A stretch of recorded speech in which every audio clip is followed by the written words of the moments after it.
ये पहले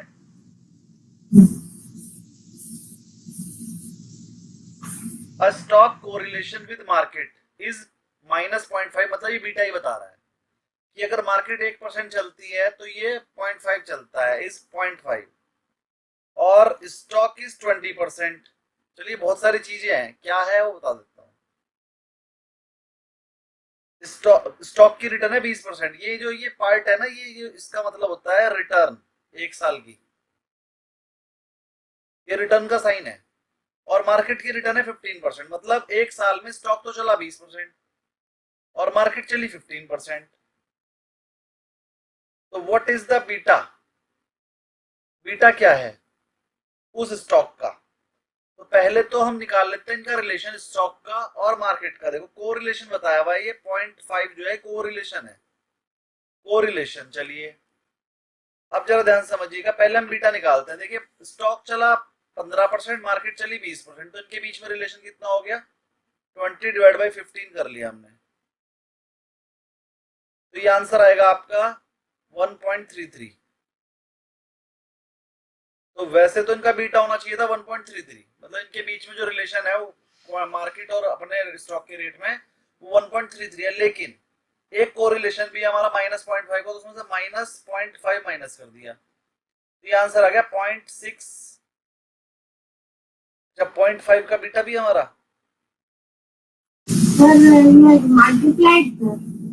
देखिए बता देता हूँ। ये फॉर्मूला गिवन है, what is it's beta. Beta का फॉर्मूला गिवन है आपको, ये पूरा गिवन है, तो आपने इस फॉर्मूले में रख दिया। ये सब कुछ क्वेश्चन में ही गिवन है और आपको याद करना है। क्या हो गया? बीटा का फॉर्मूला है correlation, beta equal to correlation multiplied by market का रिटर्न, स्टॉक का रिटर्न। स्टॉक का रिटर्न को हम लिखेंगे स्टॉक का रिटर्न माइनस मार्केट का रिटर्न। बस ये फॉर्मूला हो गया, याद भी करना है अपने आगे के लिए, और वैसे ये क्वेश्चन में गिवन था तो हमने कर दिया, तो भी याद कर लीजिए। बीटा इक्वल टू ये मार्केट का कोरिलेशन मल्टीप्लाइड बाई शेयर का रिटर्न माइनस मार्केट शेयर का रिटर्न डिवाइडेड बाई। याद कर लीजिए कि बीटा का फॉर्मूला एक ये भी है। बीटा का एक फॉर्मूला मैं और बता देता हूँ, ये तो समझ में आ गया मैम 83। हमने समझ में आ गया। 84 इज क्या टर्म में देखो। ये 84 करने से पहले मैं एक फॉर्मूला और बता रहा हूँ। हाँ return of market equal to average return का फॉर्मूला है ये। अरे वो क्या फॉर्मूला था जरा बताना कोई, जो ये वाला था, beta risk free return beta into market की return minus risk free return. Capital asset pricing model के केस में ये कॉस्ट ऑफ इक्विटी बता देता हूँ। ये देखिए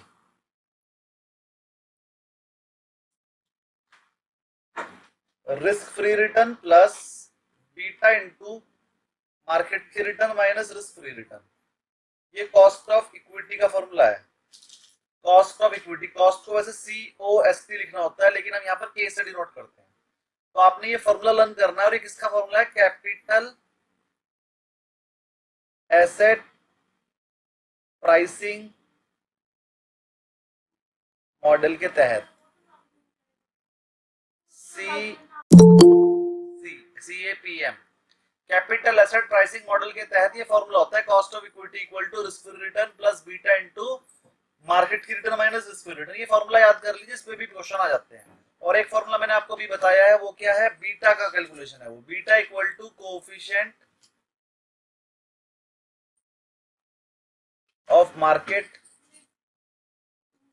प्लस या माइनस। अगर ये प्लस में है कोएफिशिएंट तो प्लस होगा, माइनस में है तो माइनस होगा। प्लस माइनस स्टॉक की रिटर्न मार्केट की रिटर्न, ये बीटा का फॉर्मूला हो गया। ये दो फॉर्मूले आपने याद करने हैं।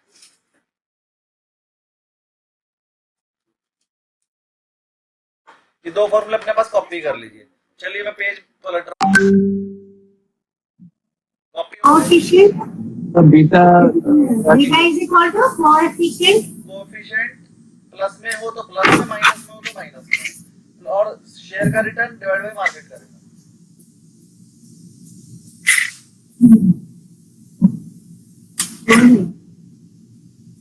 चलिए दोनों फॉर्मूले कॉपी हो गए। इसी ने आपको सॉल्व किया नंबर 83 में क्या था फॉर्मूला गिवन था क्वेश्चन में ही, और वो क्वेश्चन वो वाला फॉर्मूला हमने लर्न कर लिया आगे के लिए, और ये क्वेश्चन में गिवन था इसलिए हमने कर लिया सॉल्व।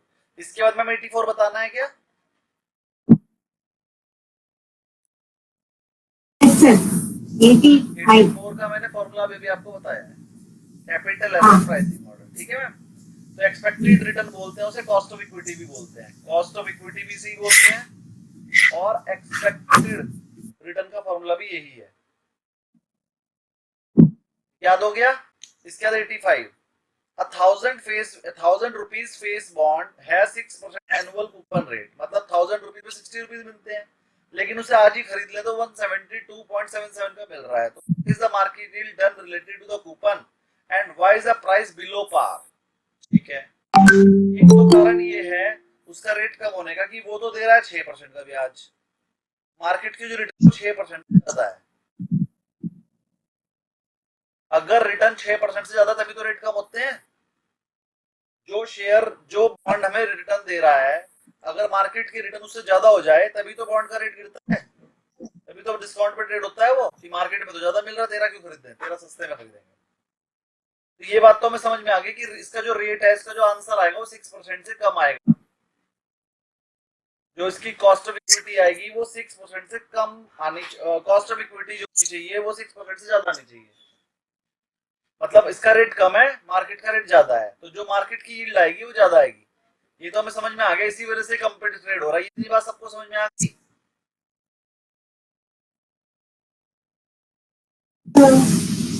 तो मार्केट वैल्यू इसीलिए कम है। अगर मान लीजिए मार्केट का रेट आपके बॉन्ड के रेट से ज्यादा हो जाए, इंटरेस्ट रेट, तो फिर आप इस बॉन्ड को थोड़ी खरीदोगे, तो इस वाले बॉन्ड के रेट गिर जाएंगे, तो आप मार्केट वाले बॉन्ड खरीदोगे ज्यादा रेट दे रहे हैं, तो ये वाले बॉन्ड के रेट गिर जाते हैं।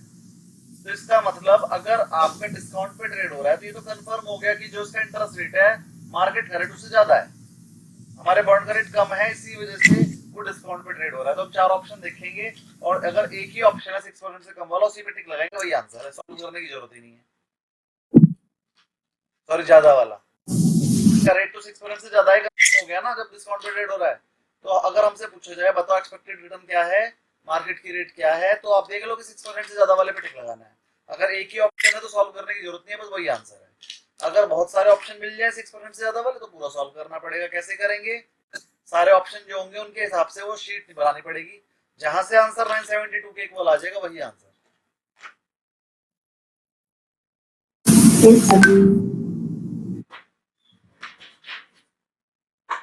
तो यहाँ पर क्योंकि ईयर गिवन नहीं है कितने साल का है, तो उसे कैलकुलेट तो कर ही नहीं सकते, मतलब ये ऑब्जेक्टिव में तो आएगा ही नहीं है क्वेश्चन, ये तो डायरेक्ट ही आएगा जब भी आएगा, क्योंकि इसमें ईयर गिवन नहीं है तो इसे हम सॉल्व तो कर नहीं सकते, बस यही बता सकते हैं सर ज्यादा होगा कि कम। तो हमारे को अगर इसका बेसिक मजबूत होगा हमारा तो हम ये अंदाजा बता पाएंगे, क्योंकि sir share below par discount पे ट्रेड हो रहा है, इसका मतलब investor demand more than the coupon rate in investment के लिए यहाँ पर मार्केट का रेट ज्यादा ही होगा, क्योंकि इन्वेस्टर जो है ज्यादा इंटरेस्ट चाह रहा होगा, इसका इंटरेस्ट कम पड़ गया इसलिए डिस्काउंट पे ट्रेड हो रहा है। तो हमें समझ में आ गया मार्केट का रेट तो 6% से ज्यादा ही होगा। यहाँ तक मेरे हिसाब से कोई प्रॉब्लम नहीं है, 85 समझ में आ गया होगा। इसके बाद आ गए हैं हम 86 पे। अब बॉन्ड इज ट्रेडिंग एट 110% पे ट्रेड होगा, मतलब समझ में आ गया मार्केट का रेट कम ही होगा। Its face value, that face value is 1000, what is the price and the yield above और बिलो द कूपन? बताओ आंसर क्या होगा? बिलो। अगर आपका बॉन्ड प्रीमियम पे ट्रेड हो रहा है मतलब मार्केट का रेट कम है, तो आंसर आ गया yield is below the coupon rate, क्योंकि वो प्रीमियम पे ट्रेड हो रहा है। तो ये बात समझ में अभी भी नहीं आई, क्लियर नहीं हुआ? नहीं हुआ सर। बारे बताते हैं।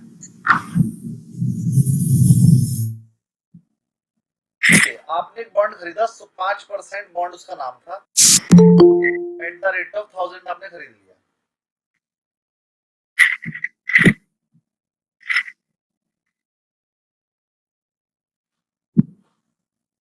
आपने 1000 रुपीज को से बाय कर लिया, तो अभी उसका रेट 1000 था, अब उसका रेट हो गया 5% के 6% हो गया, तो तो 6% जैसे किसका रेट हुआ है 6% मार्केट का, जैसे ही मार्केट में रेट बढ़ेगा उसका रेट कम हो जाएगा, उसका रेट मान लीजिए आ गया 950।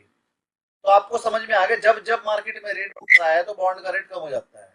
अब अगर मान लीजिए 5 से घट के 4% मार्केट का रेट, तो आपके बॉन्ड का रेट अपने आप बढ़ के 1100 हो जाएगा। तो आपको समझ में आ गया कि जब जब बॉन्ड का रेट कम होगा मार्केट का रेट बढ़ेगा, जब जब बॉन्ड का रेट बढ़ेगा तो मार्केट का रेट बढ़ेगा तो बॉन्ड का रेट कम होगा। तो अब क्वेश्चन भी यही पूछ रहा है कि अगर आपका बॉन्ड डिस्काउंट पे चल रहा है तो यील्ड क्या होगी। आप कहोगे ना yield will be more than the interest, तभी तो वो डिस्काउंट पे चल रहा है। और अगर आपका बॉन्ड प्रीमियम पे ट्रेड कर रहा है, प्रीमियम पे देखो, प्रीमियम पे, इसका मतलब yield will be less than the interest rate. अब समझ में आया? Yes sir, yes. अब ये 2 पॉइंट बना के अपने पास लिख लो और उस पे लिख दो वेरी इंपॉर्टेंट, पेपर में आएंगे तो आंसर आता है क्या। If bond is trading at discount, bond is trading at discount, yield will be more than the interest and vice versa. Vice versa का मतलब उल्टा भी करो। दूसरा वाला पॉइंट लिखने की जरूरत नहीं, वो आपको समझ में आ गया। If bond is traded at premium, the yield will be below interest rate. तो ये दोनों पॉइंट आप लिख लीजिए अपने पास, ये इंपॉर्टेंट हो गए। और ये मैंने 83 84 में लिख कर दिए हैं आपको, ये मैंने आपको 84 में लिख कर, इसमें सॉरी 85 में भी लिख कर दिया और 86 में लिख कर दिया है दोनों पॉइंट। आपको एक बार डिस्काउंट वाला दिया और एक बार प्रीमियम वाला दिया, दोनों क्वेश्चन मैंने दे दिए। यानी कि आप मेरे दिए हुए क्वेश्चंस कर लेंगे तो आपका कंसेप्ट अपने आप क्लियर हो जाएगा सारा। सर डिस्काउंट में यील्ड कम होगा कि ज्यादा होगा? सर यील्ड कम होगा ना डिस्काउंट सर में? डिस्काउंट में यील्ड ज्यादा होगा, यील्ड का मतलब मार्केट का रिटर्न। अगर आप डिस्काउंट पे ट्रेड कर रहे हैं, चलो मैं यील्ड ही निकाल देता हूँ, देखो ऐसी तो निकलेगी यील्ड। 5% बॉन्ड है आपका और वो डिस्काउंट पे चल रहा है, मान लीजिए 900 पे चल रहा है, तभी तो डिस्काउंट है। तो यील्ड कैसे निकलेगी, 550 डिवाइडेड बाई 900 इंटू 100। तो आंसर जो आएगा वो 5% से कुछ ज्यादा आएगा, आएगा ना कैलकुलेशन करके। तो जब भी डिस्काउंट मिलता है यील्ड ज्यादा आएगी, और जब भी प्रीमियम पे चल रहा होगा तो क्या करोगे, 50 डिवाइड बाई 1100 इंटू 100, तो यील्ड आई 4 पॉइंट समथिंग, देखो कमाई। ये तो आप डिस्काउंट मतलब एक्सपेक्टेड रेट से नीचे चल रहा है ना? सर डिस्काउंट का मतलब डिस्काउंट का मतलब होता है 1000 रुपए वाला बॉन्ड 1000 से नीचे चल रहा है, 950 चल रहा है। Right right. और प्रीमियम का मतलब होता है 1000 रुपीज वाला बॉन्ड 1100 रुपए में चल रहा है, 1100 पे चल रहा है। करेक्ट। जब जब ये बॉन्ड डिस्काउंट पे चल रहा है, इसकी यील्ड कैसे निकलेगी, मिलेंगे तो 85 रुपए ना, 50 डिवाइड बाई 950 इंटू 100। तो ये एग्जैक्ट आंसर आएगा जब आप इसे सॉल्व करोगे, 5 पॉइंट समथिंग, मान लो ये आया। तो जब जब ये डिस्काउंट पे चलेगा तो आपकी यील्ड 5 से ज्यादा आ रही है, और जब जब ये प्रीमियम पे चल रहा है तो आपकी यील्ड 4 पॉइंट समथिंग आ रही है, 4.82 समथिंग। तो ये हमेशा कम आ रही है। तो ये तो आप सॉल्व करके भी देख सकते हो, और यही चीज मैंने आपको लिखवाई है और यही चीज मैंने आपको समझाई है। क्लियर? Okay sir. क्लियर हो गया ना सबको कंसेप्ट? नेक्स्ट क्वेरी बोलिए कोई हो तो। कोई नेक्स्ट क्वेरी नहीं है, इसलिए हम अपना लेसन स्टार्ट कर रहे हैं। फिर भी आप लोग करते रहिए इसके क्वेश्चन, और कुछ क्वेश्चन मैंने और भी भेज दिए हैं, वो भी कर लीजिए, है ना। Yes, sir. I'm doing. अरे I'm doing. लैपटॉप की चार्जिंग देना कोई।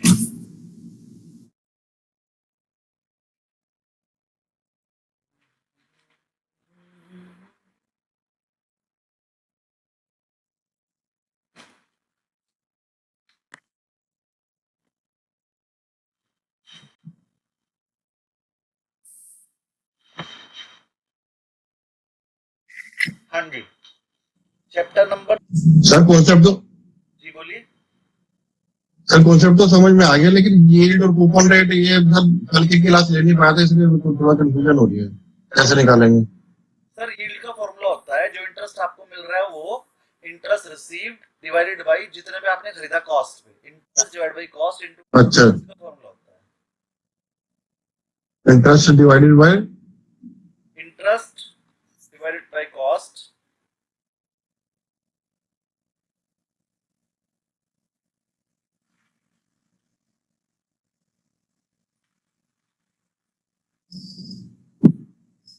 तो यहां से निकाल रहे हैं।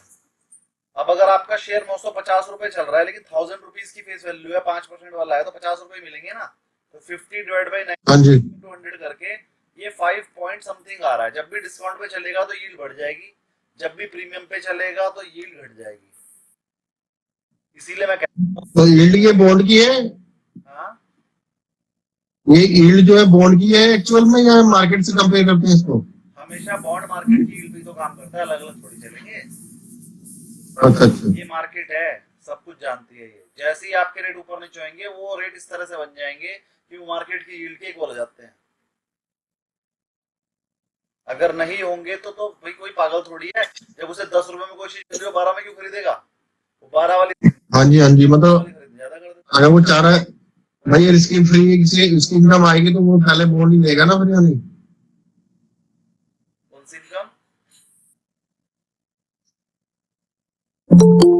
मैं कहा सर रिस्क फ्री अगर इनकम ज्यादा आ रही है उसकी तो वो मार्केट में पैसे नहीं लगाएगा, बॉन्ड ही लेगा फिर तो वो। सर मार्केट से कंपेयर नहीं कर रहे हैं हम, अभी तो हम बॉन्ड और बॉन्ड में कर रहे हैं कि अगर दो तरह के बॉन्ड आपको अवेलेबल हैं, एक 5% वाला, एक 6% वाला। 5% वाला बॉन्ड अच्छा डिस्काउंट पे अवेलेबल है, देखो मैं कंपेयर कर देता हूँ। आपके पास दो ऑप्शन है, 5% वाला बॉन्ड, ओके एक है 6% वाला बॉन्ड। तो 6% वाला बॉन्ड है वो मिल रहा है प्रीमियम पे 120 रुपए में, और जो 5% वाला बॉन्ड है वो मिल रहा है 100 रुपए में। तो आप कौन सा लोगे? अरे दोनों बराबर ही तो है। 5% वाला लोगे तो भी आपने 5 रुपए कमाए 100 रुपए इन्वेस्ट करके, मतलब 5%। और अगर आप ये वाला लोगे, मिली प्रीमियम पे रहा है, इसमें आप 6% कमाओगे 6 रुपए, लेकिन देने पड़ेंगे 120, वो भी 5% तो कमाया, भले ही रेट 6% है। तो ये अपने आप रेट इंक्लूड हो जाते हैं। जैसे ही आपने देखा कि आपने 5% वाला बॉन्ड इशू करा हुआ था लेकिन मार्केट का रेट हो गया 6%, तो 6% होते ही सारी जो 6% वाला बॉन्ड है जो ज्यादा इंटरेस्ट रेट वाला है ये 120 पे ट्रेड करने लगेगा। ठीक है ना? तो आप जब भी देखोगे चाहे कोई सा भी बॉन्ड खरीदो उसकी यील्ड सेम आती है, और अगर यील्ड सेम नहीं आ रही है तो जिसकी यील्ड ज्यादा आ रही है वो खरीद लो। क्लियर?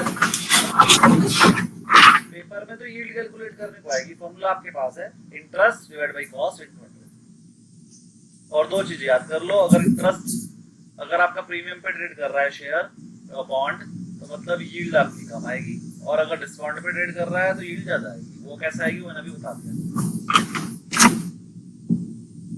120 पे ट्रेड कर रहा था तभी तो यील्ड उसकी 6 की जगह 5 आ गई।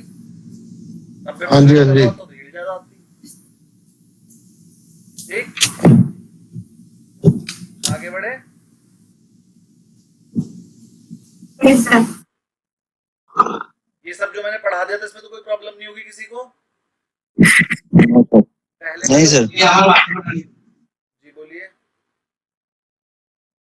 सर पहले का जो पढ़ाया हुआ था वही रिपीट हुआ था, सब रिवीजन किया था हमने, और आज भी थोड़ा सा ही नहीं पढ़ाएंगे, रिवीजन ही है ज्यादा। देखते हैं क्या है। एंटरप्राइज वैल्यू, एंटरप्राइज वैल्यू बता रहे हैं पहले।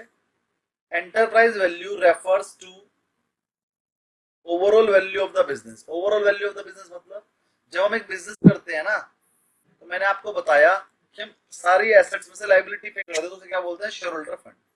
जब हम बिजनेस करते हैं तो इधर लायबिलिटी में बहुत सारी चीज होती है। एक तो होता है share holder fund. Share holder fund मतलब capital,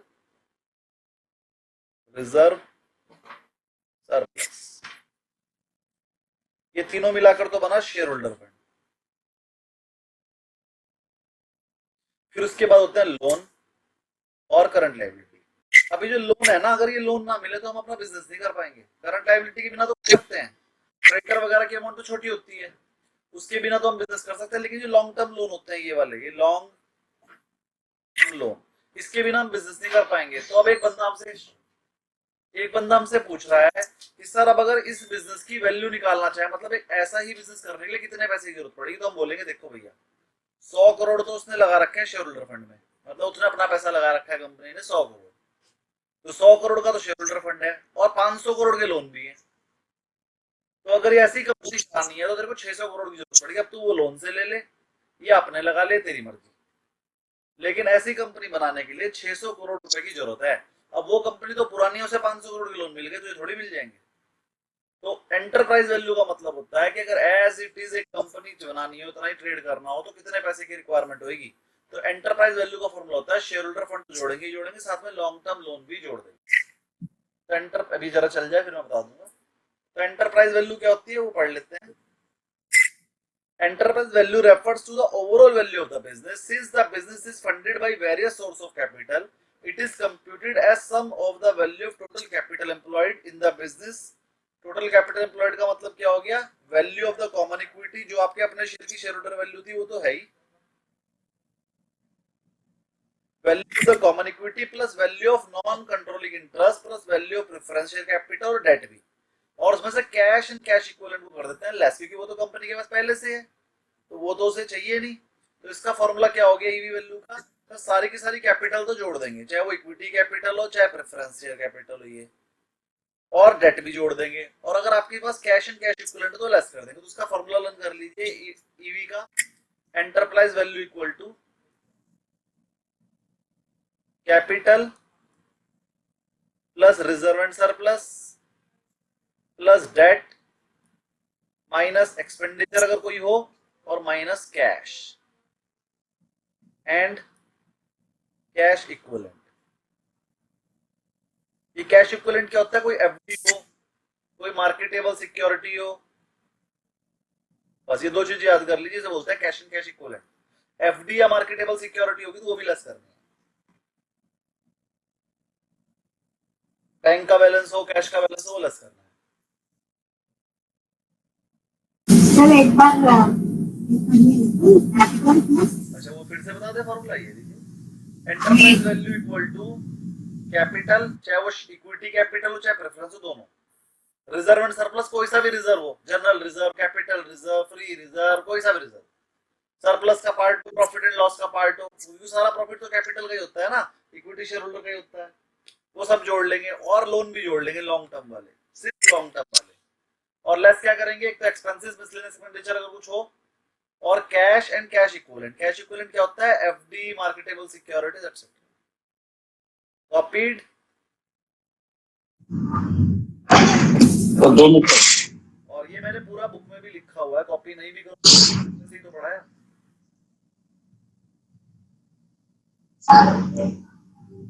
copied? Yes sir. Okay. ये फॉर्मूला मैंने यहीं से उठाया, मैंने कहीं अपने पास से नहीं बनाया, ये सब बुक में लिखा है। Value of common equity plus preference share की, फिर डेट की, फिर कैश और कैश इक्विवेलेंट माइनस कर देंगे। The value for the individual component should be based on their market mute कीजिए साहब।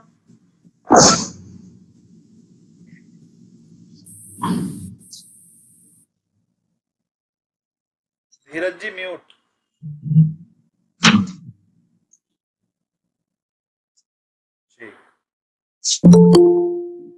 सुदीप अग्रवाल जी म्यूट। बढ़ते आगे, सब अपने आप रखेंगे।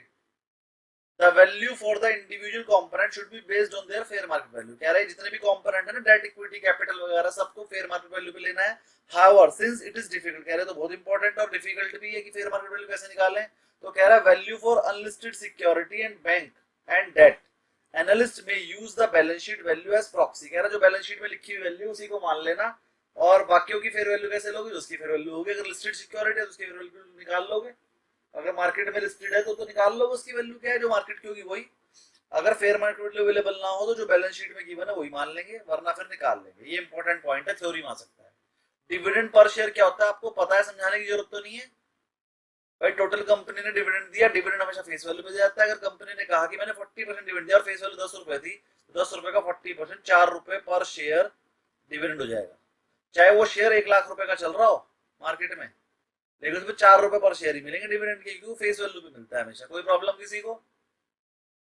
Dividend is generally declared as a percentage of the face value. पहली बात तो फेस वैल्यू लर्न कर लो, फेस वैल्यू पे दे जाता है। It is the portion of profit which the company distribute among its share holder. कह रहा है जो कंपनी ने प्रॉफिट कमाया उसमें से जो प्रॉफिट वो बांटना चाहते हैं उसे डिविडेंड बोलते हैं। एग्जांपल, कंपनी ने कहा हम 40% डिविडेंड देंगे, कंपनी ने कहा देंगे किस पे? वो उसकी फेस वैल्यू पे। 10 रुपए की फेस वैल्यू है, 40% 4 रुपए देंगे। कंपनी का शेयर चाहे 200 का चल रहा हो। अगला फॉर्मूला है प्राइस टू अर्निंग रेशियो। ये मैं पहले ही समझा चुका हूं, दोबारा बताने की जरूरत नहीं है। पीई रेशियो मतलब price divide by earning, short में से एमपीएस डिवाइडेड बाई ईपीएस भी बोलते हैं, ये मैं पढ़ा चुका हूं आपको पहले। प्राइस टू अर्निंग रेशियो और PE ratio measures the price that market is willing to pay for the earning of the company. कह रहा है इस कंपनी की इतनी अर्निंग के लिए मार्केट कितना गुना प्राइस दे सकती है, कितना गुना, मल्टीपल, इसी को बोलते हैं पीई रेशियो। अगला है प्राइस टू सेल्स रेशियो, उसका फॉर्मूला होता है प्राइस अपॉन सेल। देखो जो भी रेशियो बोला जाए आपको मार्केट में, जैसे बोल जाए ए टू बी रेशियो मतलब ए अपॉन बी, अगर बोला जाए C to D ratio C upon D, अगर आपको बोला जाए Sanjeev upon Amit ratio Sanjeev upon Amit, जो भी नाम हो वही रेशियो, वही फॉर्मूला। तो इसका फॉर्मूला हो गया प्राइस टू सेल्स रेशियो का प्राइस एनुअल सेल पर शेयर। अब जब प्राइस आपने पर शेयर लिया है तो सेल भी पर शेयर ही लेना, या फिर अगर मार्केट कैप पूरी कंपनी की दे रखी है तो पूरी सेल ले लेना। बस ये बात ध्यान रखनी है कि अगर आपने प्राइस एक शेयर का लिया है तो सेल भी एक शेयर की लेना, मतलब नंबर ऑफ शेयर्स डिवाइड करना। और अगर आपको पूरी कंपनी की मार्केट कैप ले ली, मतलब करंट प्राइस इनटू कंपनी के नंबर ऑफ शेयर कर लिए, तो नेट सेल पूरा ले सकते हो। किसको ये दो बातें समझ में नहीं आई? सर अगर मार्केट कैपिटलाइजेशन वो तो आ गया, नेट सेल्स बोले तो नेट सेल मतलब सेल्स माइनस सेल रिटर्न। कोई रिटर्न हुई हो तो वो लेस करनी होती है, नेट हो जाएगी। जब वो वापस ही आ गई तो उसे तो नेट करना ही पड़ेगा ना। 10 करोड़ का माल बेचा, उसमें से 50,000 का वापस आ गया तो ठीक है, 9,50,000 पर आप काम करेंगे तो वो सेल उसकी इतनी मान लेंगे।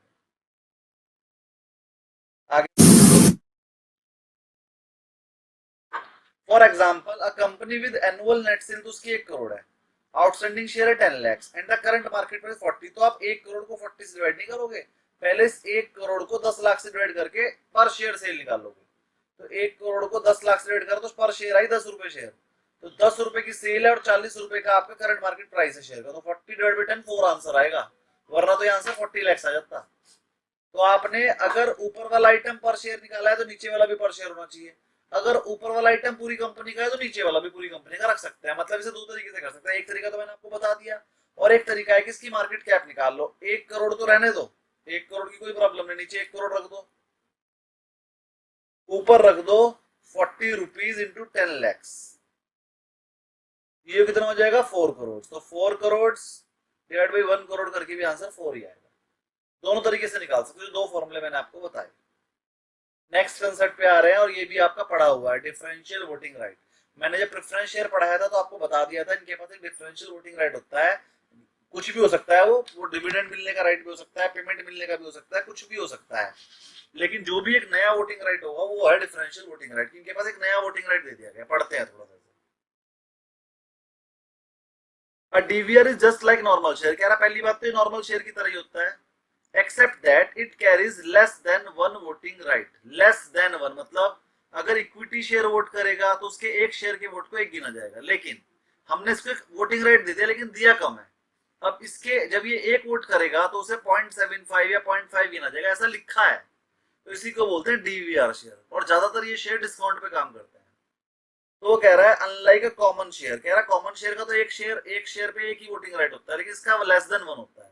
Such an instrument is useful the issuer who wish to raise capital। ये ऐसे कैपिटल तब यूज करते हैं कि सर मैं कैपिटल तो चाहिए, मुझे पैसे तो चाहिए, शेयर तो मैं मार्केट में डालना चाहता हूँ, लेकिन ये नहीं चाहता कल को वो मेरे सिर पे बैठ जाके और मुझे उससे पूछ के काम करना पड़े, तो उसे वोटिंग राइट थोड़ा कम दिया जाता है। तो ये होता है DVR share, differential voting right without diluting voting right. कह रहा वोटिंग राइट तो मैंने अपना उसे दिया नहीं, लेकिन शेयर दे दिया। Investor who wish to invest only for dividend and capital appreciation, ऐसा भी कर सकते हैं कि इसे वोटिंग राइट 0 दे दे। 0 मतलब भैया देख तू वोट दे पाएगा लेकिन तुझे डिविडेंड भी मिलेगा, कैपिटल एप्रिसिएशन भी मिलेगी, है तो इक्विटी शेयर, लेकिन वोटिंग के टाइम पर हम तुझे बुलाएंगे नहीं, मतलब 0 वोटिंग राइट, तो उसे भी डीवीआर बोल देंगे। And are not really bothered about voting right, कह रहा जब कोई ऐसा इन्वेस्टर मिलेगा उसे सिर्फ डिविडेंड से मतलब वोटिंग राइट से नहीं, तो ये वाला शेयर ले लेगा। The number of voting right for a DVR differs from company to company। Her company का अलग अलग, उसका 0% भी हो सकता है, 50% भी हो सकता है, 75 भी हो सकता है, 10 भी हो सकता है, कुछ भी हो सकता है। DVR typically trade as a separate category instrument and are available at a discount to the common share of the company। जैसे टाटा मोटर का शेयर चल रहा है अलग रेट पे और टाटा मोटर DVR का शेयर चलता है अलग रेट पे, क्योंकि वो डिस्काउंट बेस पे चलता है, उसका वोटिंग राइट कम है। Companies act 2013 defines the eligibility of company to issue such share, कह रहा तो ऐसी कंपनी शेयर इशू कर सकती है, लेकिन this includes a dividend of at least 10% over the preceding 3 year. ये वही कंपनी इशू कर सकती है जो पिछले 3 साल से कम 10% से ज्यादा डिविडेंड दे रही है फेस वैल्यू पे। And such share shall not exceed 25% of the total post issue paid up capital. और इश्यू होने के बाद जो कैपिटल बनी है ना, उस कैपिटल के 25% से ज्यादा शेयर डीवीआर नहीं हो सकते। Several companies in India including Tata motor and Pantaloons have DVR share. कह रहे बहुत सारी कंपनियां हैं जैसे टाटा मोटर एंड पेंटालून, 2 मैंने आपको एग्जांपल दे दिए, बाकी आप ढूंढ लेना, जिनके डीवीआर शेयर हैं। यहां तक किसी की कोई क्वेरी हो तो सर तो जो रिटेल इन्वेस्टर रहते हैं हमारे जैसे छोटे इन्वेस्टर, तो फिर उनके लिए तो डीबीआर ज्यादा अच्छा ना सर? बिल्कुल सही है, डीवीआर सस्ते रेट पे मिलता है, ज्यादा अच्छा है। क्योंकि हमको तो राइट से कोई लेना देना नहीं है, वोटिंग राइट से। आप तो वोट वैसे भी नहीं करते। लेकिन उस हाँ, तो आपको फायदा है डीवीआर लेने से, कोई प्रॉब्लम नहीं है। लेकिन दिक्कत क्या है कि मान लो 10% बढ़ेगा तो टाटा मोटर का शेयर भी 10% बढ़ेगा और डीवीआर का भी 10% बढ़ेगा। तो आप चाहो टाटा मोटर ले लो चाहे डीवीआर ले लो, चलते बिल्कुल सेम ही है। लेकिन जब जब इनकी रिडम्पशन की बारी आएगी तो ये थोड़े से तेज हो जाते हैं डीवीआर के शेयर, जब जब इनकी रिडम्पशन की बारी आएगी, क्योंकि रिडम्पशन अगर इनका होगा तो वो थोड़े ज्यादा रेट पे ही होगा और उनके बीच का डिफरेंस ज्यादा नहीं होना चाहिए। अब वोटिंग राइट जितना परसेंटेज का आपको मिला होगा उतना कम पे चल रहे होंगे, तो वो बहुत सारी कैलकुलेशन है, इसलिए हम रिटेल इन्वेस्टर को डीवीआर लेने को मना करते हैं। क्योंकि डीवीआर के शेयर के साथ क्या होता है, उसका रेट कभी ज्यादा डिफरेंस आ जाता है कभी कम। अगर ज्यादा आ गया तो आपका रेट तो गिर जाएगा। अब टाटा मोटर डीवीआर का रेट गिर गया और टाटा मोटर का नहीं गिरा, आपने डीवीआर ही लिया है तो आप फंस गए। लेकिन टाटा मोटर का शेयर तो अपने आप से ही चलेगा ना, उसके रेट कभी ऊपर नीचे इस वजह से नहीं होंगे, डीवीआर के ऊपर नीचे हो सकते हैं। ठीक है, तो डीवीआर लेने के लिए हम मना ही करते हैं, उसमें रिस्क ज्यादा रहता है। Coupon rate sir mutual fund companies लेती हैं डीवीआर शेयर? बिल्कुल लेती है, म्यूचुअल फंड कंपनी लेती है। देखिए म्यूचुअल फंड कंपनी में बैठे हैं बहुत बड़े बड़े फंड मैनेजर, उनके पास सारी नॉलेज है कितने साल बाद ही मैच्योर हो जाएगा, कितने साल बाद कंपनी इसको रिडीम कर देगी, है ना। और अगर हमारे पास ज्यादा शेयर है तो कितने % वोटिंग राइट है, वोटिंग राइट के हिसाब से हम क्या कर सकते हैं। क्वांटिटी उनके पास करोड़ों शेयर की होती है, उनको वोटिंग राइट आधा भी है तो 10 करोड़ शेयर है, 5 करोड़ की तो वोटिंग राइट आई ना। तो वो कैलकुलेशन करके लेती हैं, फिर वो कंपनी से डील करती है, भैया चल तू कम वोटिंग राइट वाला दे दे, रेट सस्ता दे दे, तो उनको मिलता भी कम रेट पे है। एक्चुअल में ये जो डीवीआर शेयर होता है ये होता ही बड़े लोगों के लिए है, ये हम आप और हमारे लिए है ही नहीं, ये बड़े लोगों को ही दिया जाता है। लेकिन इस तरीके से दिया जाता है, भैया कंट्रोलिंग इंटरेस्ट ना हो जाए, आप मेरे सब्सिडी बन जाओगे दिक्कत हो जाएगी। मान लो रिलायंस, मान लो आपका HDFC mutual fund Tata motor के शेयर लेना चाहता है, कितने लेना चाहता है जी, मैं तो ले लूंगा आपके 5000 करोड़ के।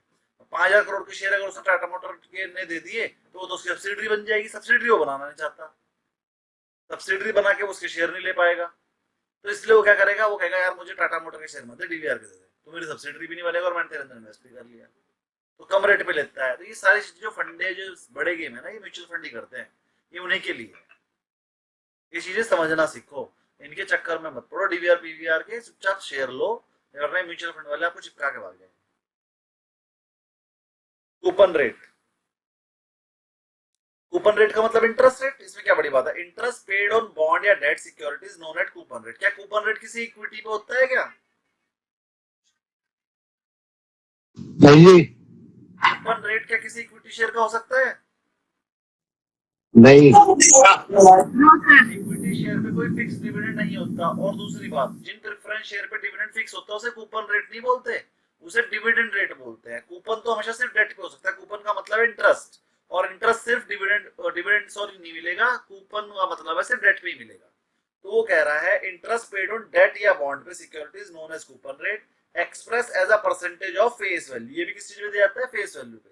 Actual amount of money which the investor received as interest is equal to the product of the face value and the coupon rate। कह रहा है जब भी आप इंटरेस्ट कैलकुलेट करोगे कूपन रेट से करोगे, और वो उसके नाम के आगे लिखा होता है, जैसे मान लीजिए किसी बॉन्ड का नाम ये है तो इसका मतलब है 8.24% इंटरेस्ट मिलेगा उस पर ईयरली, तो with the face value of 1000, तो इस पे इंटरेस्ट कितना मिलेगा। अब इसका रेट चाहे जो मर्जी चल रहा हो, लेकिन आपको 82 रुपीज 40 पैसा हर साल इंटरेस्ट मिल जाएगा जब तक इसकी मैच्योरिटी ना हो जाए। और अगर क्वेश्चन में लिखा है सेमी एनुअली मिलेगा तो उसका आधा मिल जाएगा, 41.20 मिल जाएगा। ये रहा, चलिए ये समझ में आ गया होगा। करंट यील्ड का फॉर्मूला मैं आपको बता चुका हूं, देखिए वही चीज बताएगा जो बताइए। This is simple method of calculating return on debt security in which the coupon is divided, कह रहा जो इंटरेस्ट मिला उसे डिवाइड कर दो with the current market price यानी कॉस्ट से। जितने की उसकी करंट मार्केट प्राइस है। The bond and result is express as a percentage, तो परसेंटेज में 100 से मल्टीप्लाई भी कर देना। This method does not take into account future cash flow, कह रहा फ्यूचर कैश फ्लो को हम ध्यान में नहीं रखते, हम तो करंट मार्केट प्राइस से डिवाइड करते हैं। Which is the biggest drawback of this method, इस मेथड का बिगेस्ट ड्रॉबैक यही है कि हम इसमें क्या करते हैं, जो इंटरेस्ट मिल रहा है डिवाइड बाई करते हैं उसकी मार्केट प्राइस से, इनटू 100 कर देते हैं। अब इस चीज का ध्यान नहीं रखते कि फ्यूचर में क्या मिल रहा है। लेकिन दूसरा मेथड मैंने आपको सिखाया है, वो मैंने आपको सिखाया प्रेजेंट वैल्यू मेथड, वो जो मैंने आपको एक्सेल शीट में बताया हुआ है, हर एक पे अलग अलग हर साल का निकाल लो।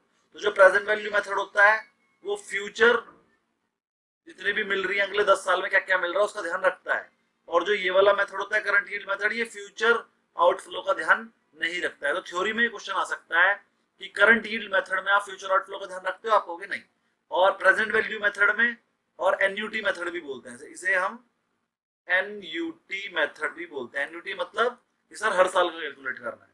तो एनयूटी मेथड में या प्रेजेंट वैल्यू फैक्टर मेथड में हम जो है अगले सारे सालों का ध्यान रखते हैं। किसी को इस पॉइंट में कोई प्रॉब्लम, ये पॉइंट सबको समझ में आ गया, क्लियर हो गया?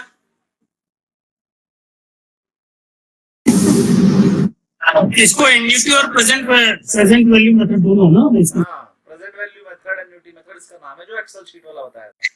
और जो ये फॉर्मूले वाला बताया छोटा सा, इसका मतलब तो यील्ड मेथड है, ये यील्ड का फॉर्मूला है।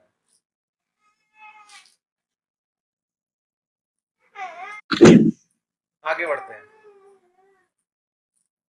अगला है जीरो कूपन बॉन्ड। आपको पहले ही समझा चुका हूं, जीरो कूपन बॉन्ड पे कोई इंटरेस्ट नहीं मिलता है, जीरो कूपन बॉन्ड पे कोई इंटरेस्ट नहीं मिलता है। लेकिन तो फिर लोग इसे लेते हैं सर ये डिस्काउंट पे मिलते हैं, डिस्काउंट पे बाय कर दो और सेल होएगा, ये मैच्योर होएगा ये पार पे। मतलब सर खरीदोगे तो आप इसे 900 पे, बिकेगा 1000 पे, बस ये जो डिफरेंस है यही आपका प्रॉफिट है। तो जब ये वाले क्वेश्चन में जब हर साल कुछ मिलना ही नहीं है तो इसमें एन्युटी मेथड यूज नहीं होता। इसमें कौन सा मेथड यूज होता है, वो वाला कंपाउंड इंटरेस्ट वाला फॉर्मूला, जिसका फॉर्मूला क्या आता है, a equal to p into 1 plus r upon 100 की पावर n। अब जिसको ये फॉर्मूला सॉल्व करना आता है वो कर लेगा, चलो मैं बता देता हूँ ये फॉर्मूला क्या होता है।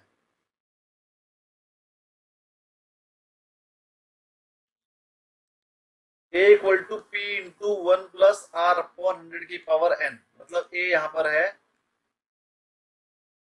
अमाउंट, मिश्रधन, p यहां पर है प्रिंसिपल, जो आपने पैसा अपने आप दिया, मूलधन, r यहां पर है रेट, दर, और n यहां पर है नंबर ऑफ ईयर, समय, टाइम। बस अब क्वेश्चन में क्या होगा, आपको बताया है कि सर आज आपने उसे 900 रुपए का खरीदा है, 10 साल बाद वो 1000 का बिकेगा। 1 प्लस r आपको बताया नहीं, इसे सॉल्व कोई कर नहीं सकता। इसे सॉल्व r की वैल्यू कैसे निकालेंगे, निकाल ही नहीं सकती। लेकिन हमारे आंसर में जो 4 ऑप्शन गिवन है उसे यहाँ r के बराबर रख दो, और वो रखने के बाद अगर ये 900 से मल्टीप्लाई करने के बाद वो 1000 के इक्वल आए तो वही सही आंसर। किसको समझ में नहीं आई मेरी बात?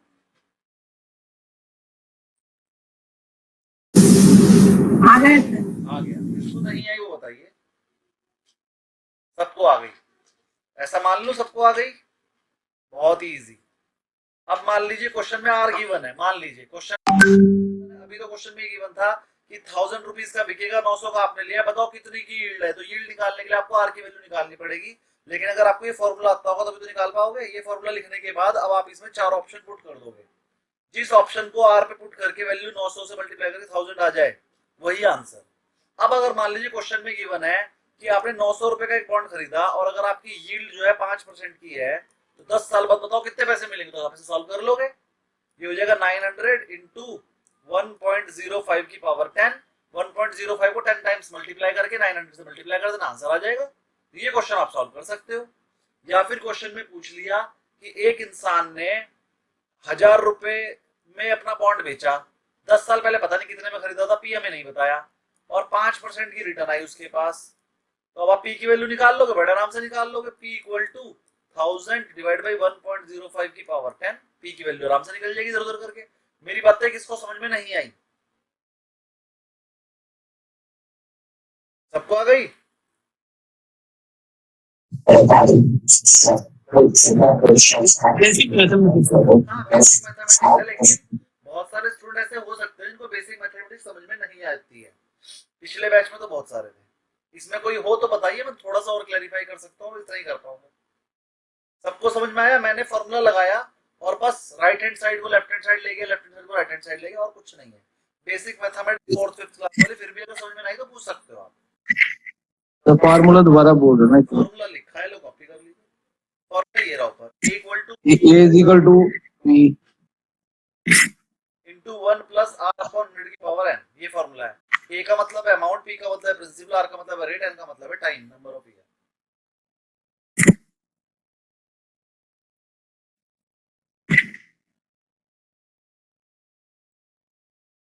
आप लोगों को मेरी वीडियो दिखती है क्या इस टाइम पर?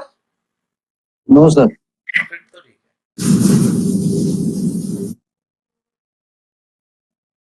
आगे बढ़ते हैं थोड़ा सा। तो जीरो कूपन बॉन्ड क्यों खरीदते हो बता देता हूँ। बॉन्ड विच डू नॉट पे, कह रहा है ऐसे बॉन्ड जो कूपन नहीं देते, इंटरेस्ट देते ही नहीं है, their entire term are non zero coupon bond, और तो शेयर नहीं है आपके बॉन्ड होते हैं सर ये सिंपली। स्क्रीन शेयर नहीं है, हाँ जी, स्क्रीन शेयर नहीं है। सर स्क्रीन शेयर तो कर रखी है, आपको नहीं दिख रहा। बाकी दिख रहा दिख रहा है सर? हाँ स्क्रीन शेयर है, आपको भी आ जाएगा। Such bonds are issued at a discount to their face value and are redeemed at par. Thus, the return on these bonds is not in the form of periodic payment, नहीं मिलती इसमें interest, but in the form of difference between the issue price and redemption price. Very good. Floating rate bond क्या होते हैं? जिनका rate fix नहीं है, जिनका रेट बदलता रहता है। Floating, these are the bond whose coupon is not fixed. इनका फिक्स नहीं होता, इंटरेस्ट रेट क्या आएगा? As in the case of vanilla bonds, but is reset periodically with reference to the definite benchmark. इनका interest rate ऐसे दिया जाता है, भैया जो भी आरबीआई का रेट रहेगा मुझसे 1% एक्स्ट्रा देंगे। तो इस तरीके से इशू होते हैं। जैसे आरबीआई अपना रेट बदलेगा ऐसे इनका रेट भी बदल जाएगा। तो कुछ ना कुछ बेंचमार्क होता है, वो बेंचमार्क कुछ भी हो सकता है। This could be inflation index, ये इन्फ्लेशन इंडेक्स में भाई मार्केट इंडिया की जो भी इन्फ्लेशन रहेगी मुझसे 1 पॉइंट एक्स्ट्रा देंगे, ऐसे भी हो सकता है। और इंटर बैंक रेट्स भी हो सकता है, भाई आरबीआई का जो भी रेट रहेगा उससे 1 पॉइंट कम देंगे। और कॉल रेट भी हो सकता है, सम अदर रिलेवेंट बेंचमार्क भी हो सकते हैं। Resetting the coupon periodically ensures that these bonds pay interest that reflect the current market rate. तो ये जो भी उस रेट के हिसाब से जो भी बनता है वही आपको हर बार दे देंगे। एक्सटर्नल बॉन्ड, एक्सटर्नल बॉन्ड क्या होते हैं? External bonds also refers to euro bond. देखो यूरो बॉन्ड का एक नया नाम आ गया, एक्सटर्नल बॉन्ड। ये मैं आपको पहले पढ़ा चुका हूँ जब मैंने मसाला बॉन्ड भी पढ़ाया था।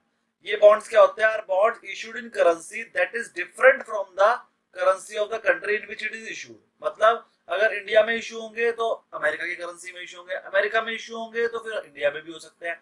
मतलब जिस देश में हो रहे हैं इशू उस देश की करेंसी में नहीं है, करेंसी ही दूसरी है, तो इनको हम फॉरेन करेंसी बॉन्ड भी बोलते हैं। ये मैंने आपको समझाया था। एक्सटर्नल बॉन्ड भी इन्हीं का नाम है, यूरो बॉन्ड भी इन्हीं का नाम है, और फॉरेन करेंसी बॉन्ड भी इन्हीं का नाम है। और फॉरेन करेंसी कन्वर्टेबल बॉन्ड को भी हम एक्सटर्नल बॉन्ड बोल सकते हैं। वो अभी तो इंडियन करेंसी में, लेकिन फ्यूचर फॉरेन करेंसी में कन्वर्ट होके ही रिडीम होंगे। For example, if a company of US dollar denominated bond in Kuwait, it is also be referred as euro bond, क्योंकि वो खुद कंपनी यूएस की है, डाल रही कुवैत में, कुवैत की करेंसी में दे रही है, तो फिर वो यूरो बॉन्ड हो जाएगा। और एक्सटर्नल बॉन्ड उसी बोलते हैं। बाकी आप अपने आप पढ़ लोगे। Effect of interest rate change on bond, बहुत ही इंपॉर्टेंट पॉइंट है जो मैं आपको बार बार पढ़ा रहा हूँ। क्या है? Interest rate and bond rate have a inverse relationship. Inverse मतलब उल्टी। अगर इंटरेस्ट रेट बढ़ेगा तो बॉन्ड रेट, बॉन्ड का प्राइस घट जाएगा। अगर इंटरेस्ट रेट गिरेंगे तो बॉन्ड प्राइसेस बढ़ जाएगी। ठीक, किसी को कोई प्रॉब्लम यहां तक?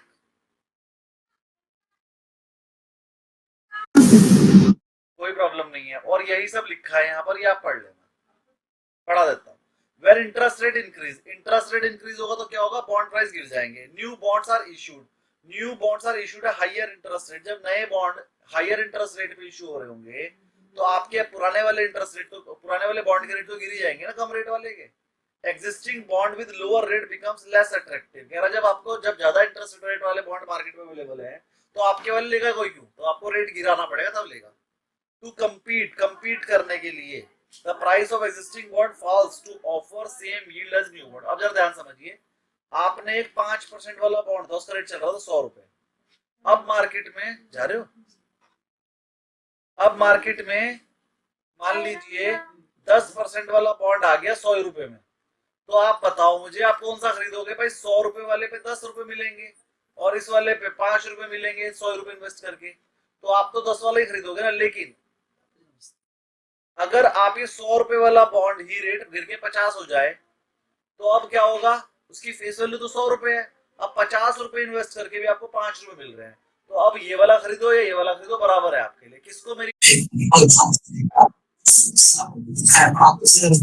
अगर इंटरेस्ट रेट बढ़कर डबल हो गया, 5 से 10 हो गया, तो आपके बॉन्ड का रेट घट के 100 से 50 पे आ जाएगा, क्योंकि यील्ड सेम रहेगी, तो ये रेट उसी हिसाब से घट जाता है।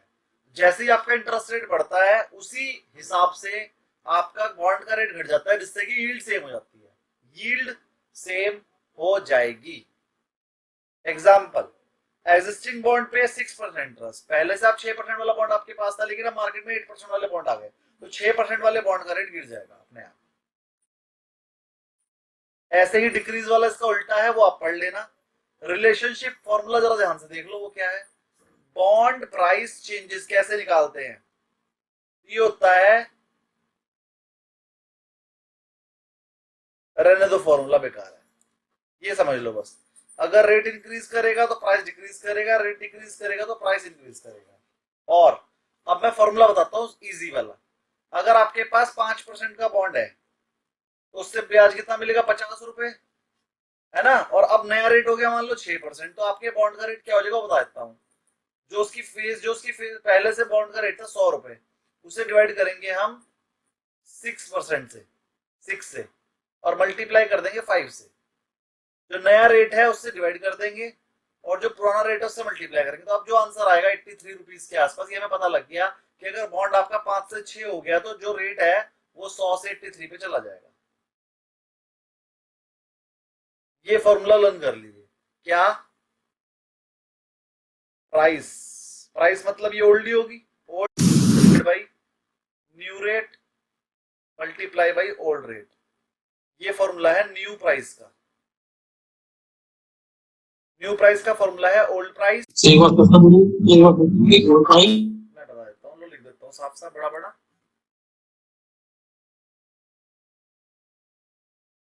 New price of bond equal to old price divided by new rate multiply by old rate.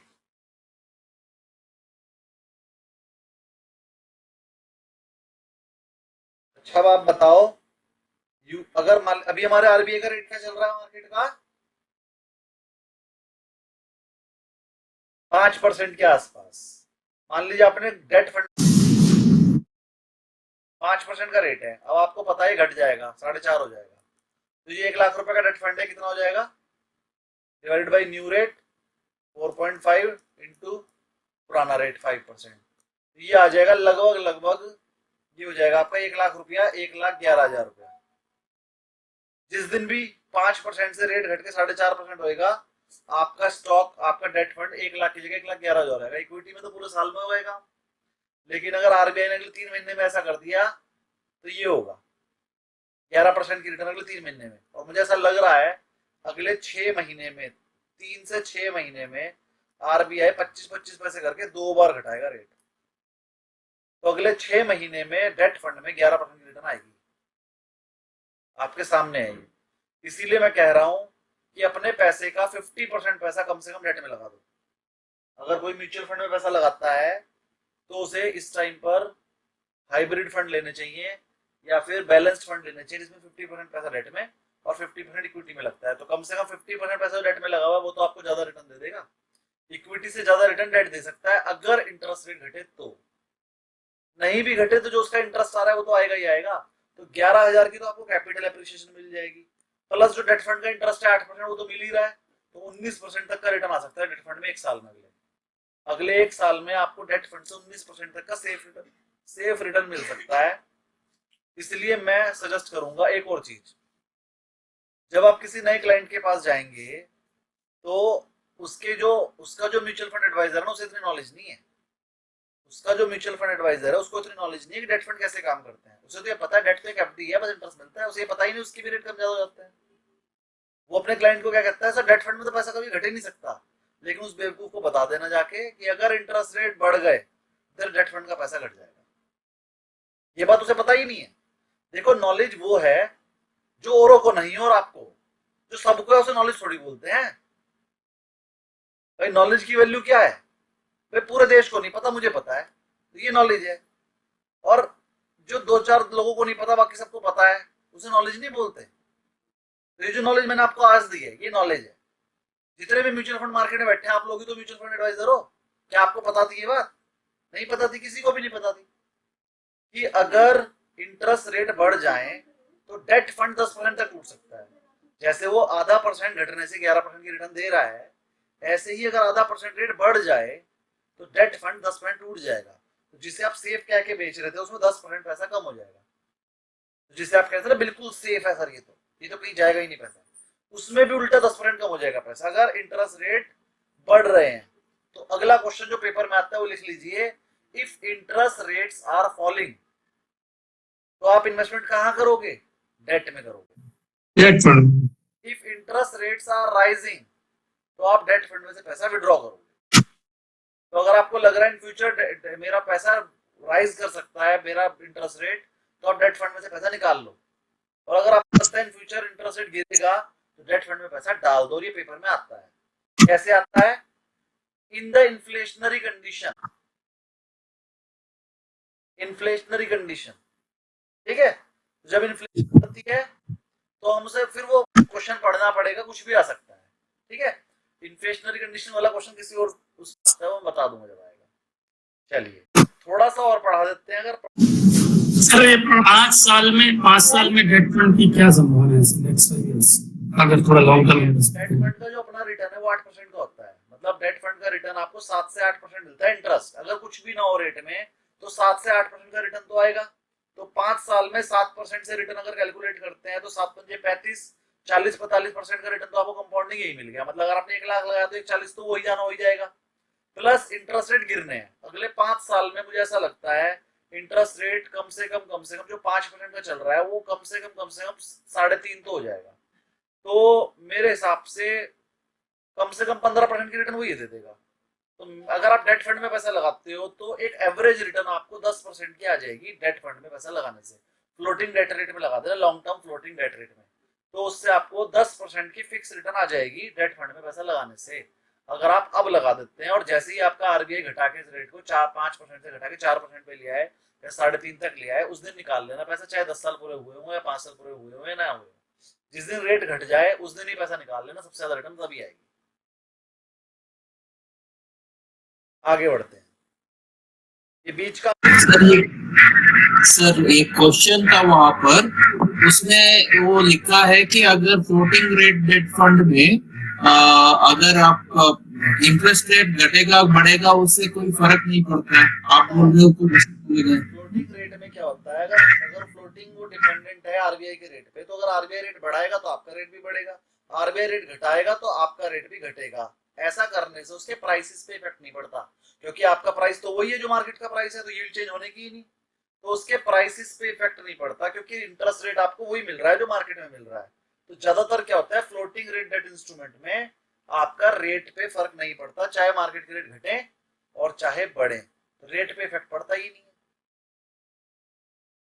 अगर आप फ्लोटिंग डेट इंस्ट्रूमेंट में पैसा लगा रहे हो तो वहां पर रेट के घटने बढ़ने से आप पे फर्क नहीं पड़ता, और इंटरेस्ट रेट आपका इंटरेस्ट मिलता रहता है आपको। और फ्लोटिंग रेट डेट इंस्ट्रूमेंट में इंटरेस्ट रेट भी हमेशा ज्यादा ही होता है, क्योंकि उसमें ये रिस्क होता है कि इंटरेस्ट रेट कभी भी कम ज्यादा हो सकता है, तो उसमें इंटरेस्ट हमेशा और रेट फंड से ज्यादा होता है। आगे बढ़ते हैं। तो ये क्वेश्चन भी पेपर में आ सकता है, फ्लोटिंग रेट डेट इंस्ट्रूमेंट पे क्या रेट इंक्रीज और डिक्रीज होने से उसके प्राइसेस पे इफेक्ट पड़ता है? तो आप कहोगे बहुत कम पड़ता है। अगर ये ऑप्शन होगा कम पड़ता है तो वो, वरना ज्यादातर ऑप्शन ये होगा कोई इफेक्ट नहीं पड़ता तो नहीं पड़ता, उसमें क्या बात होगी, क्योंकि आपका रेट तो सेम रहेगा ना जो मार्केट का है। जब मार्केट के रेट के हिसाब से आपका रेट चेंज हो रहा है तो फिर आपके प्राइसेस पे ज्यादा इफेक्ट नहीं आएगा, बहुत कम आएगा, माइनर इफेक्ट आएगा। चलिए वो चीजें जो आपने पूछी है ना वो सब है इसके अंदर, मैं पढ़ा देता हूँ। Impact of bond duration and sensitivity. अब जरा ध्यान समझो, अब मार्केट में रेट 4% चल रहा है और मैं कह रहा हूं मैं तो आपको 5% दूंगा, तो अगर मैं 5% दे रहा हूं तो ये तो मुझे समझ में आ गया कि जब आपका इंटरेस्ट रेट आप मार्केट से ज्यादा दे रहे हो तो आपका प्रीमियम पे ट्रेड होगा, आपका बॉन्ड। ये तो समझ में आ गया सबको, प्रीमियम पे ट्रेड होगा। तो अगर वो 10 साल का होगा तो प्रीमियम ज्यादा मिलेगा, और अगर वो 5 साल का होगा तो प्रीमियम कम मिलेगा, और अगर 2 साल का होगा तो प्रीमियम बहुत ही कम मिलेगा, और अगर 1 साल का होगा तो प्रीमियम फिर 2 रुपए मिलेगा। ऐसे जितनी ज्यादा ड्यूरेशन लंबी होगी उतना ज्यादा ही प्रीमियम मिलेगा। इसीलिए मैंने आपको अभी कहा था लॉन्ग टर्म डेट फंड में पैसा डाल दो, लॉन्ग टर्म, क्योंकि अगर आपने लॉन्ग टर्म में डाला तो उसमें 20 साल 30 साल के बॉन्ड होंगे, लेकिन जैसे इंटरेस्ट रेट घटेगा ना तो आपको फायदा पूरे 30 साल का एक साथ मिल जाएगा, फायदा आपको पूरे 30 साल का एक साथ मिल जाएगा। तो अगर 30 साल वाला बॉन्ड होगा तो उसके प्राइस ज्यादा बढ़ेंगे, 5 साल वाला होगा उसके प्राइस कम बढ़ेंगे, 1 साल वाला होगा तो प्राइस बढ़ेंगे ही नहीं।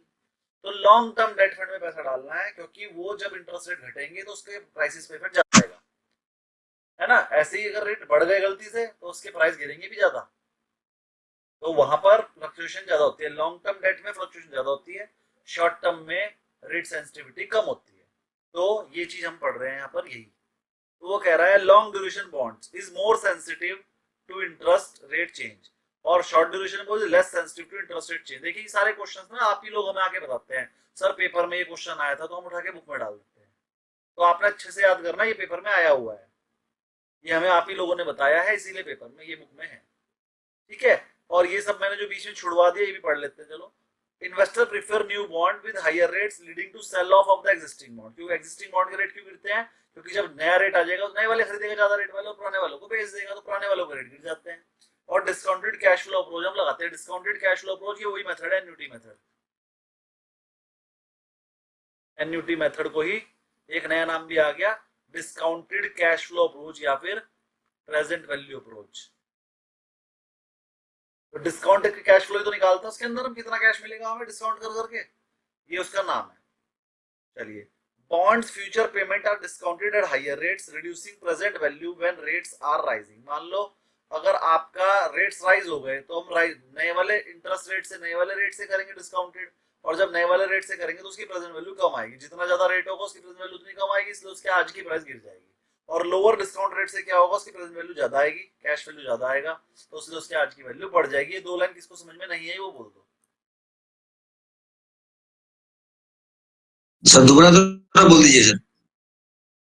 अगर मान लो 10% से डिस्काउंट करोगे तो 1/1.10 करोगे, और अगर 8% से करना पड़ेगा तो 1/1.08 करोगे। 10% वाली वैल्यू कम आएगी, 8% वाली वैल्यू ज्यादा आएगी। वो यही कह रहा है कि जब आप ज्यादा रेट से करोगे तो वैल्यू कम आती है, और जब कम रेट से करोगे तो वैल्यू ज्यादा आएगी। यही लिखा है इसमें कि जब डिस्काउंट एट हायर रेट करोगे तो वैल्यू आएगी कम, जब डिस्काउंट रेट करोगे कम वाला तो वैल्यू आएगी ज्यादा। ठीक है, समझ में आ गया? सर इसी को सर एक एग्जांपल से सर थोड़ा बहुत समझा दो सर, एक एग्जांपल देके। सर थोड़ा फास्ट फास्ट कर रहा हूं मैं या और फास्ट कर दूं? नहीं स्लो कीजिए सर, स्लो कर। पेस मेंटेन नहीं करना। 5% बॉन्ड लिया आपने 1000 रुपीज वाला, तो उसमें 50 रुपए तो मिलेंगे हर साल। तो अब हमारी कॉस्ट ऑफ इक्विटी जो हमारा इंटरेस्ट रेट वैल्यू फैक्टर था, मान लीजिए वो 10% था। लेकिन जब इंटरेस्ट रेट बढ़ जाएंगे 5% से बढ़ के मार्केट का रेट हो गया मान लीजिए 8%, जो हमारी कॉस्ट ऑफ इक्विटी वो भी तो बढ़ जाएगी, 10 की जगह 15 हो जाएगी। तो अब हम इसको फैक्टरिंग करेंगे, अब हम इसको डिस्काउंट करेंगे 15% से। पहले हम इस 50 रुपए साल को करते थे 1.10, 1.10 तो समझ में आ रहा है सबको। 10% से डिस्काउंट करते हैं तो 1.10 1 प्लस R/100 करते थे ना, तो 1.1। हाँ ठीक है। तो अगर हम 10% से करते तो इस 50 रुपए की वैल्यू निकल कर आती थी 45 रुपए, फिर उससे अगले वाले की निकल कर आती थी 40 रुपए, उससे अगले वाले की निकल कर आती थी 35 रुपए। लेकिन जब इसी को 15 से करने लगेंगे यानी कि 50 डिवाइड बाई 1.15 करेंगे तो ये वैल्यू निकल कर आएगी 42 रुपए, उससे अगले वाले की निकल कर आएगी 37, उससे अगले वाले की निकल 32। तो ये जैसे ही रेट बढ़ता है इनकी वैल्यू कम हो जाती है ना, फिर उसी को तो टोटल मारते हो बाद में। तो वो कह रहा है कि अगर रेट बढ़ जाएगा तो आपकी प्रेजेंट वैल्यू आएगी कम, क्योंकि देखो सबको टोटल करोगे कम आएगा, और अगर रेट कम वाला ही रहता तो प्रेजेंट वैल्यू आती थी ज्यादा। अब समझ में आया? अब समझ में आया? अरे बोलिए। Yes sir. हाँ हाँ सर। कोई नहीं इसको समझ में नहीं आया?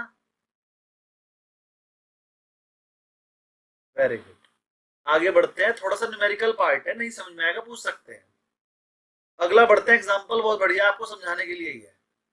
बॉन्ड की फेस वैल्यू थी सर 1000 रुपीज, कूपन रेट था 6%, अब मार्केट का रेट हो गया 8%, तो बॉन्ड की वैल्यू हो जाएगी कम, हो जाएगा 900 रुपए का। लेकिन इसकी एग्जैक्ट वैल्यू निकालना चाहे तो कितनी आएगी? 1000 डिवाइडेड बाई 8 इंटू 6, बताना जरा क्या आई?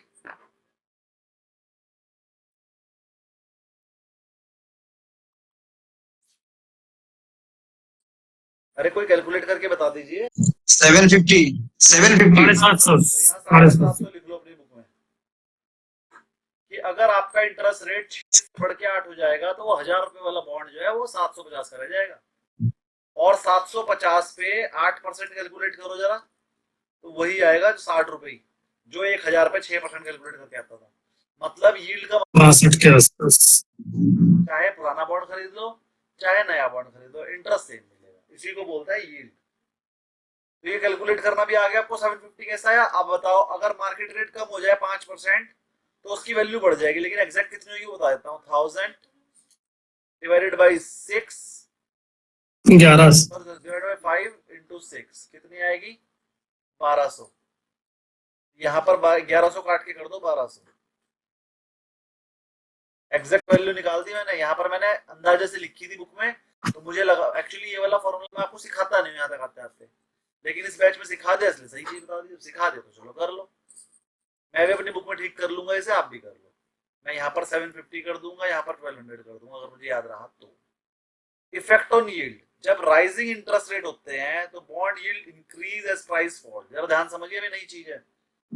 जब आपके इंटरेस्ट रेट बढ़ रहे होते हैं तो यील्ड भी बढ़ती है, क्योंकि प्राइसेस फॉल हो जाते हैं।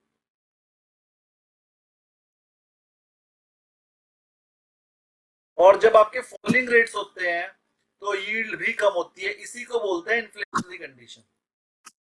अब क्वेश्चन ये आएगा, इन्फ्लेशनरी कंडीशन में यील्ड पे क्या फर्क पड़ता है? भैया सेम, अगर इन्फ्लेशन बढ़ रही है तो यील्ड भी बढ़ेगी,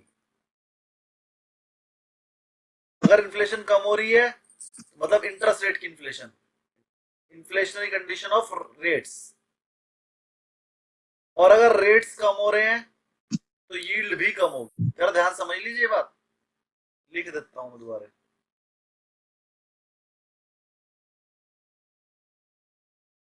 अगर रेट्स बढ़ रहे हैं तो यील्ड भी बढ़ेगी, डायरेक्टली प्रोपोर्शनल। यील्ड भी बढ़ेगी और प्राइसेस हो जाएंगे कम। अगर रेट्स गिर रहे हैं तो यील्ड भी गिरेगी, प्राइसेस बढ़ेंगे। ये अपने पास नोट कर लो वहीं पर बुक पे।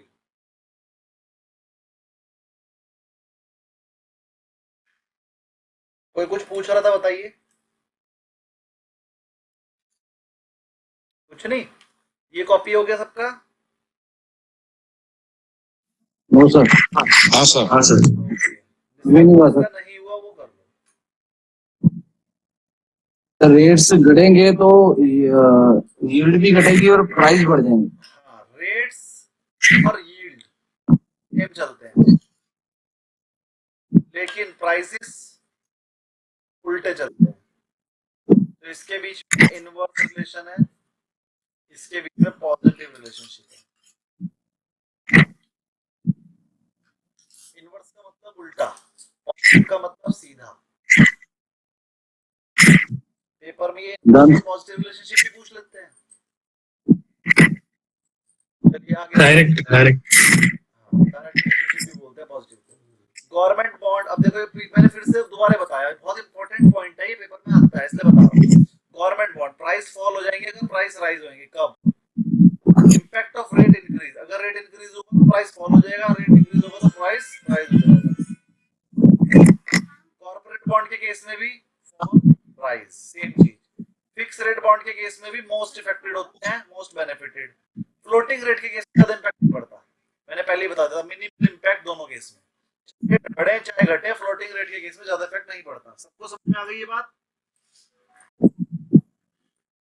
सबको समझ में आ गई? यस सर बोलिए। सर फिक्स रेट बॉन्ड्स में मोस्ट इफेक्टिव और मोस्ट बेनिफिटेड, ये मतलब मोस्ट इफेक्टिव आपको नेगेटिव में आ रहा है ना सर? मोस्ट अफेक्टेड का नेगेटिव ही होगा, इफेक्ट हुआ, और बेनिफिट का मतलब बेनिफिट हुआ तो फायदा।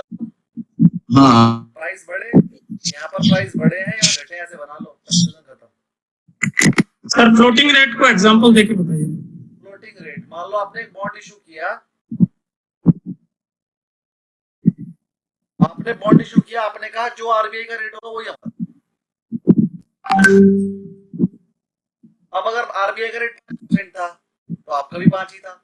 अब आरबीआई ने कर दिया 6%, आरबीआई ने कर दिया 6% और आपका भी 6 ही है, तो हमारे रेट पे तो कोई फर्क पड़ेगा ही नहीं ना। नहीं, उसमें इम्पैक्ट को आपने 100 रुपए का बॉन्ड इशू करा, उसमें 5 रुपए देते थे, आरबीआई का रेट भी 5 ही रुपए था, अब आरबीआई ने कर दिया 6 रुपए, मतलब अगर आरबीआई में पैसा लगाएगा तो 100 रुपए पे 6 रुपए मिलेंगे, आपने भी 6 कर दिए। आरबीआई में लगा लो, हमारे में लगा लो, बात तो सेम है, तो 100 रुपए का रेट रहेगा, तो ज्यादा क्यों होगा? फ्लोटिंग रेट के रेट चेंज ही नहीं होते। अगर आपको ये टेंशन है कि कल या परसों में रेट चेंज हो सकते हैं, और आपको फिक्स बिल्कुल बिना टेंशन कर, देखो मैं म्यूचुअल फंड वालों के लिए बता रहा हूँ, अगर आपको अपने आपके क्लाइंट कहता है भैया देखो कल को मेरे को ऐसी जगह पैसा दो जहाँ से फिक्स रिटर्न आता रहे, एफडी जैसा, चाहे मार्केट ऊपर नीचे हो जाए, चाहे इंटरेस्ट रेट कम ज्यादा हो जाए, मेरी रिटर्न नहीं टूटनी चाहिए। अब एफडी में अगर वो पैसा लगाएगा तो एफडी मैक्सिमम 5 साल की होती है, बैंकों में जाओगे तो, अगर आप बैंक्स में जाओगे तो एफडी 5 साल की मिलेगी, इससे ज्यादा की मिलती ही नहीं। आप बैंक में जाओगे 5 साल ज्यादा की एफडी ही नहीं है उनके पास, और अगर वो लंबी एफडी कर भी रहे तो वो कहते हैं सर एफडी का रेट 5 साल वाली का 7%, इससे ज्यादा करोगे तो 6% है, 6% पे कोई क्यों करेगा।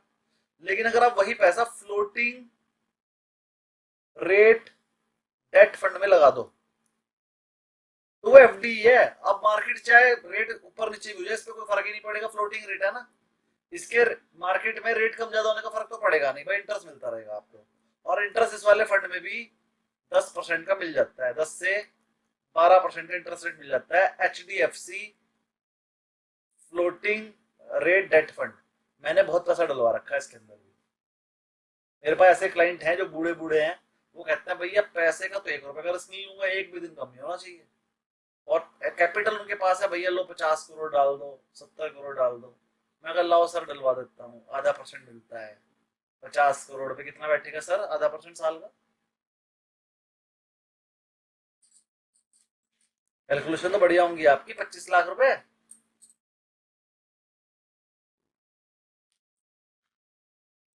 है किसी के पास क्लाइंट ऐसे बड़े बड़े?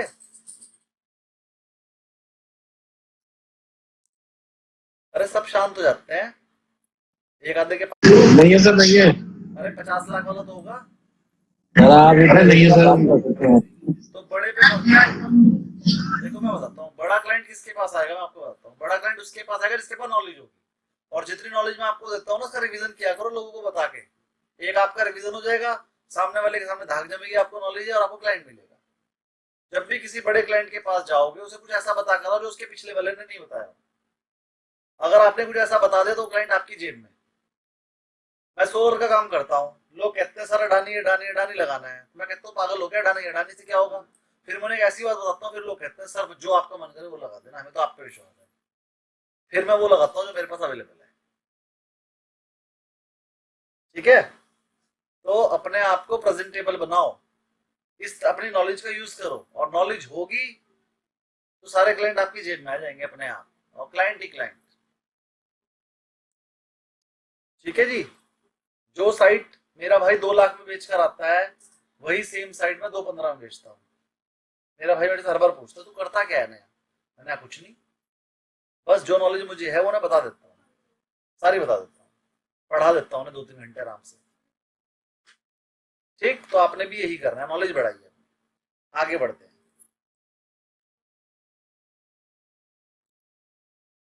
अब ये दोबारा से आ गया व्हाट इज एंटरप्राइज वैल्यू, जो मैंने ऊपर आपको पढ़ा दिया है, तो ये आप अपने आप पढ़ लेंगे, दोबारा से आ गया तो सेम ही चीज है, बिल्कुल सेम लिखा है बिल्कुल, और उसका फॉर्मूला भी मैं आपको बता चुका हूँ, ये आप कर लेंगे।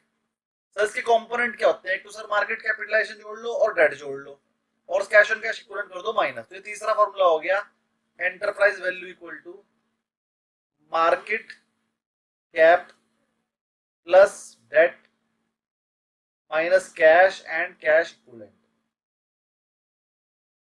ये वाले फॉर्मूले से भी कर सकते हो। मार्केट कैप कैसे निकालोगे, sir share price into total number of share, debt balance sheet में गिवन होंगे, cash and cash equivalent balance sheet में गिवन होगा। यहाँ वाले तरीके से भी करा सकते हो। एग्जांपल मैं पढ़ा देता हूँ। मान लीजिए शेयर प्राइस है 500 रुपए, आउटस्टैंडिंग शेयर है 10 लाख, तो 10 लाख इंटू 500 करेंगे तो 50 करोड़ रुपए की तो हो गई आपकी मार्केट कैप, और 20 करोड़ के हो गए आपके डेट, तो 50 करोड़ और 20 करोड़ 70 करोड़, लेकिन 5 करोड़ का कैश ऑन कैश इक्विवेलेंट भी था, 70 में से 5 गए 65 करोड़ एंटरप्राइज वैल्यू आ गई।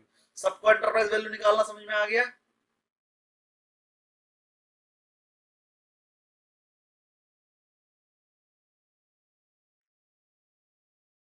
आ गया?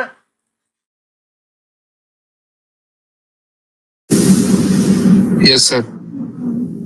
बाकी को नहीं आया क्या?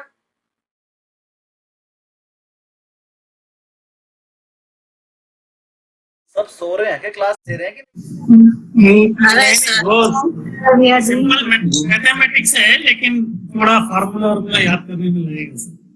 पेपर में 30 to 40 क्वेश्चंस न्यूमेरिकल आते हैं। पास होने के लिए 70 नंबर चाहिए।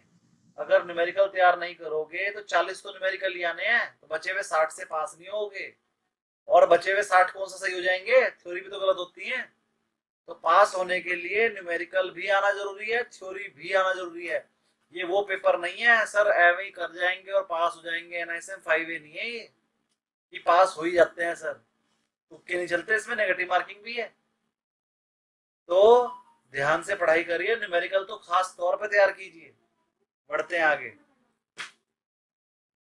चलिए sir, why enterprise value is important. Important क्यों है ये आप पढ़ कर आएंगे। एंटरप्राइज वैल्यू और मार्केट कैप में डिफरेंस आप पढ़ लोगे अपने आप।